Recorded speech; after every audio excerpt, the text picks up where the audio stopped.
Друзья, привет! Вы на канале Таниколада, меня зовут Татьяна Колодяжная, и я ваш проводник и наставник в мире искусства плетения украшений из проволоки и бусин. В этом видео я хочу поделиться с вами 7 главными секретами плетения качественных украшений из проволоки и бусин. Безусловно, украшения могут иметь очень разный дизайн, стилистику, например, минимализма, максимализма, золотой середины и прочее. Но есть базовые моменты, которые в своей основе являются показателем качества, чем бы ни было ваше украшение из проволоки. Например, гребнем, серьгами или браслетом, неважно. Именно об этих моментах я вам и расскажу сегодня. Подписывайтесь на канал, ставьте лайки и делитесь комментариями после просмотра этого видео. Поехали! Первый секрет – качество скручивания. Качество скручивания проволоки очень сильно влияет не только на эстетический вид украшения. На фото очевидна разница, и это сразу бросается в глаза, если вы видите подобные украшения хотя бы второй раз в жизни. Хорошее скручивание проволоки делается с умеренно сильной натяжкой проволоки, что и придает хорошую прочность украшению. То есть украшение хорошо держит форму и не гнется. Если скручивать проволоку ровно, но без должной натяжки, оно будет гнуться, что является очевидным минусом и добавляет шансов, что украшение просто сломается. В этом секрете есть исключение, которое заключается еще и в толщине проволоки. Не для всего подойдет одна и та же толщина. Помимо этого, хорошее скручивание проволоки является так называемым фундаментом украшения. Если фундамент кривой, косой, неровный, с дырками, просветами, как я называю их в плетении, это явный путь к скорому разрушению вашего украшения. Второй секрет – отсутствие просветов. Что такое просвет? Давайте разбираться. Представьте себе недокрученную проволоку, где между двумя концами есть явное отверстие. Я называю их просветами, то есть от слова «просвечиваться». Такое может получиться, если вы явно не докрутили проволоку, то есть в этом месте можно было сделать еще как минимум один оборот проволоки. В будущем именно это место может стать фатальным, так как именно в этом участке украшения нет прочности, и оно имеет огромные шансы сломаться при самой неудобной возможности. А представьте, что украшение уже у невесты, и она вот уже крепит его к волосам. Фиаско так близко. Также еще стоит сказать, что проволока имеет свойство раскручиваться. Приведу в пример гитару. На ней есть струны, которые со временем имеют свойство раскручиваться, потому что струна натянута. Также и с проволокой. Она хоть и натянута, и даже еще и скручена в украшении, но со временем она также раскручивается. Не пугайтесь, совсем ваше украшение не распустится, однако лицевая и изнаночная сторона украшения на некоторых бусинах могут поменяться местами. Учтите этот момент, если ваше украшение пролежало примерно полгода, год и более, и теперь оно отправляется к своему покупателю. Проверяйте украшения после длительного хранения, приводите их в порядок и только потом отправляйте. Третий секрет – уровни первых бусин. Обратите внимание на расстояние между первыми бусинами в вашем украшении. В особое внимание мы возьмем первые 3 бусинки на примере веточки. Если первая бусина в украшении будет примерно на одном уровне со второй, и тем более с третьей, украшение будет выглядеть топорным. Если первая бусина будет на расстоянии, но вторая и третья примерно на одном уровне, то у вас получится визуально как бы елка. Она съедает гармонию украшения, создавая как бы такой тупой угол. Если между второй и третьей бусинкой будет небольшая или даже большая разница в уровне, образуя как бы острый угол, украшение сразу обретает направление и визуально становится более эстетичным.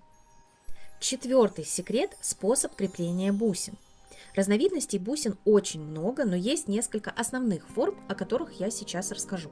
Рандели – это круглые граненые бусинки. Обратите внимание на сквозное отверстие в ней. Поставим бусинку таким образом, чтобы сквозное отверстие в ней располагалось горизонтально. Теперь найдем середину нашей бусины и визуально для себя проведем перпендикулярную черту. И именно по этой линии лучше начинать плести проволочку от бусины. И очень важно делать так со всеми однотипными бусинами. Другой пример – биконусы. Они имеют несколько острых граней, за счет чего их можно закрепить как горизонтально, так и вертикально. Здесь дело вкуса. Но очень важно всегда крепить их однотипно. Представим, что вы решили крепить все бусинки вертикально. Значит, все такие бусинки, биконусы, должны быть закреплены именно вертикально. И рассмотрим еще один тип – любые вытянутые бусинки. Их, конечно же, лучше крепить вертикально, когда плетение проволочки начинается прямо от отверстия бусины. Вытянутые бусинки очень хорошо придают форму украшению за счет своей направленности. Таким образом, мы подведем итог, что важно крепить бусины ровно горизонтально, либо ровно вертикально и плести одинаково все однотипные бусинки. Если же крепить бусины, условно говоря, как получилось, ваше украшение визуально будет плясать, и гармония сразу нарушится. Пятый секрет – ровная линия стебля. Продолжим разбор на примере веточки. Стеблем я называю основание всего украшения. Наиболее гармоничным и аккуратным будет выглядеть украшение с ровными линиями. Ровными не значит прямыми, ровные значит ровные. После того, как ваше украшение ровно сплетено, можно придать ему нужные изгибы, при этом оставляя все линии аккуратными и ровными. Шестой секрет – лицевая и изнаночная сторона украшения. Как и у одежды, у украшений тоже есть свои лицо и изнанка. Определяются они по бусинкам, которые имеют вертикальный способ крепления, так как именно у таких бусин больше та площадь, где прямо по бусинке проходит проволочка, и должна она располагаться с изнаночной стороны, как швы на одежде. Я видела огромное количество работ даже у опытных мастеров, которые этот момент не замечают, а бусинки в их украшении пляшут то лицом, то изнанкой. Смотрится это не очень эстетично. Поэтому еще один из секретов презентабельного украшения из проволоки и бусин – это именно соблюдение изнаночной и лицевой стороны. И седьмой секрет – это гармоничное построение или отсутствие растопырок. Растопырками я условно обозначаю украшения, которые как бы ровными палками смотрят в разные стороны, либо кривые или косые украшения, как будто перемолотые в блендере, а затем их закрепили на прическу и назвали это украшением. В качественном изделии есть гармония, изящество, плавные, аккуратные, ровные линии и очень аккуратные изгибы. Растопырки абсолютно лишены этого свойства, что и является показателем антикачества. Конечно же, это не все моменты, но именно эти очень и очень важные. Если вы хотите, чтобы я помогла вам разобрать ваши ошибки, присылайте мне свои украшения на разбор. На момент публикации этого видео мой подробный детальный разбор одного украшения стоит 400 рублей. Стоимость меняется, уточняйте. Ну а как он выглядит? Вот вам пара скринов и отзывов. Связаться со мной вы можете по ссылкам, которые вы найдете в описании к этому видео.